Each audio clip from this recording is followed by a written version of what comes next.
الجهاد شروع له على طول تلقى جهاد كبير.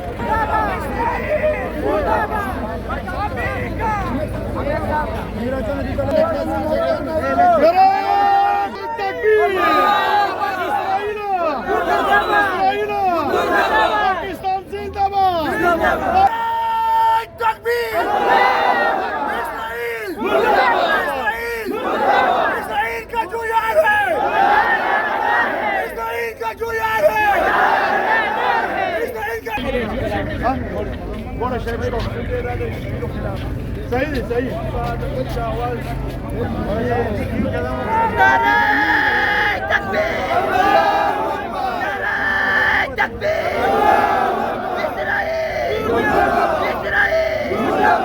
فلسطین کې ظلم روان دی مسلمان ورو سره